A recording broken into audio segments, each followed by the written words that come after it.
I was wondering if you could shed more light on the difference between your utilities bill. I was looking at some interviews that you did on YouTube, and you said that you had a hard time finding a job, and we saw that in the film too, even though the charges were dropped. And in another interview, womeninhollywood.com, you said even your daughters were having a hard time finding a job in the town Herne. And Cisco fires Dee after Beckett comes to speak to him. This seems to have nothing directly to do with the law. Like, the employers aren't forced not to hire you. So, I mean, what do you think is the problem? I wasn't allowed to work in that town anymore. If you hired me, the reason why I got fired from the job that I was working at when you see him come in the restaurant was because we were doing a civil suit, and he was trying to show me he could shut me down. He could stop me. He was trying to intimidate me.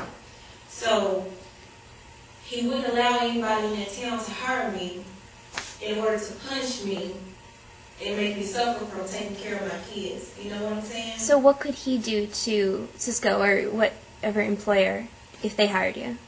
He would always threaten them to shut them down.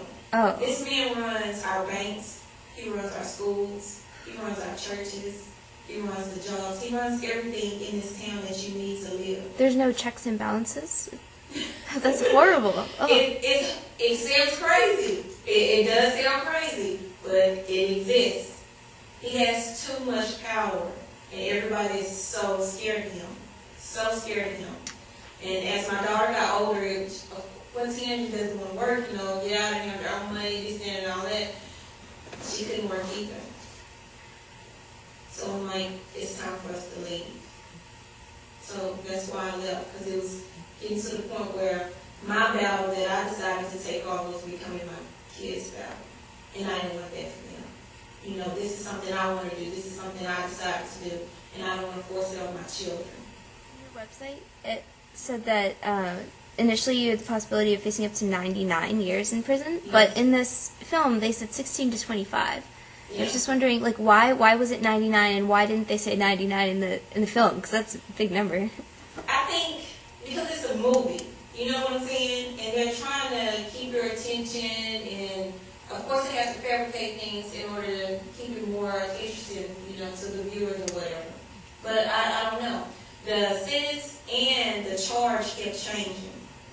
They couldn't even get it right what I was going to jail for. And initially, my indictment didn't even have my name on it. It had a girl named Jennifer's name on it. And so it started out with me trying to prove to them who I am. So when they give me the indictment and arrest me, I was in jail 72 hours before I found out why I was in jail. And so when they give me the indictment, I'm like, my name is not Jennifer, my name is Regina. So I give them my birth certificate, my driver's license, my social security card. It's not good enough. They insisted I was Jennifer. I'm like, no, my name is Regina. It was not good enough. They refused to admit that they made a mistake.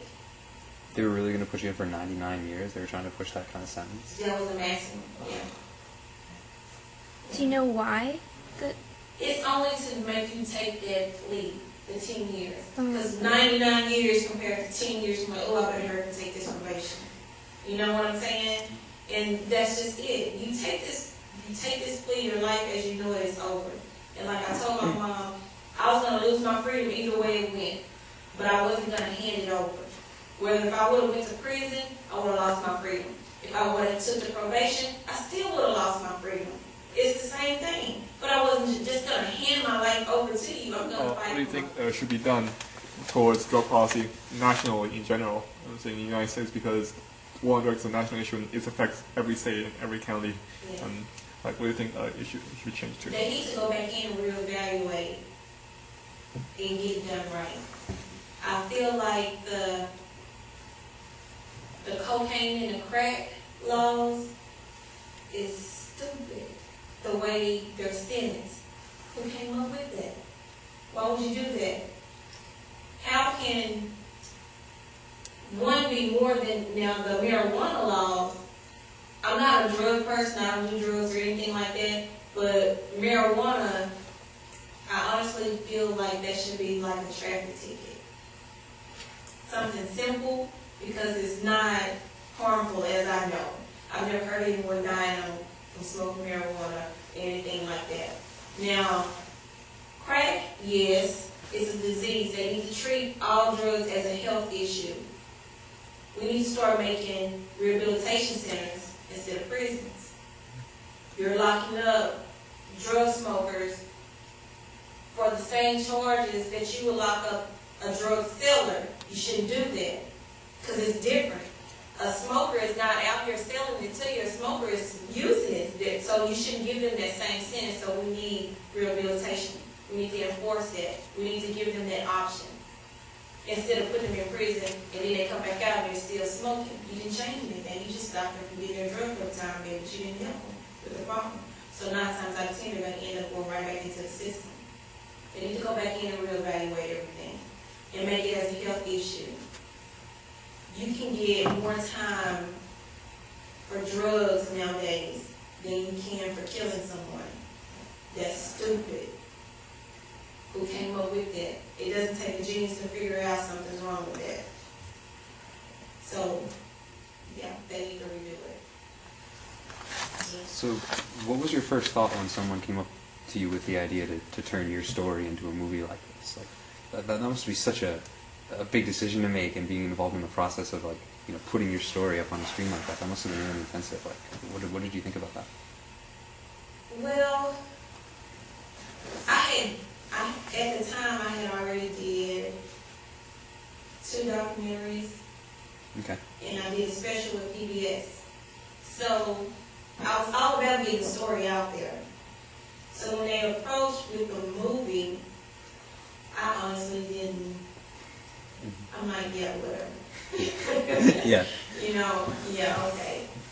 So he sat me down and he was like, I just want your permission to do a movie, you know, tell your story, this and that and all that. And he reassured me, the producer, that it was going to be my way. Nothing was going to be taken away, and nothing was going to be added to where I couldn't relate to myself on film. Right. And I've seen this movie, I can't even tell you how many times. And I still cry, and it still affects me all the same way each and every time I see it, because he's so right on point. You know, I feel like they did their job, that justice, they did it. I can't complain. I'm satisfied with the material. But it's a blessing to even have a production company come to you and want to get involved in stuff like this, because they took a huge risk and they lost a lot of money. Because Hollywood wouldn't pick up this movie in movie theaters. It was an independent film that was limited release in just a few cities, because Hollywood didn't want to touch it. Because no one wants to talk about these issues in our community. So now, since it's hit DVD, more people are finding out about it. And more people are like, why did he come to the movies? I'm like, he did. It just didn't stay long, but it came, you know. And so now everybody wants to get involved, and like, I get so many emails now. Oh my God, I didn't know this was going on. How can we help? What can we do? You know. And it's amazing and it's great, because it's waking the world up and letting them know this is what's been going on. We've been saying this for years. Now it's out on the screen. What are we going to do about it? Let's hold this conversation. Each panel that I always speak at, everywhere I go, every school, wherever, it doesn't matter. My challenge is, I appreciate people inviting me out to speak and tell my story and all that, and putting me on panels and all that.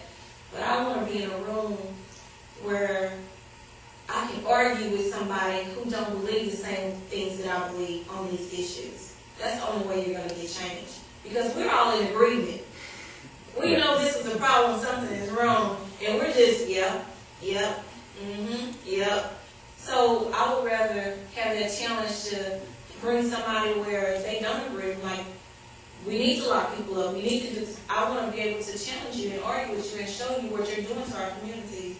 You know, and if you can start changing people like that, that's when you make change.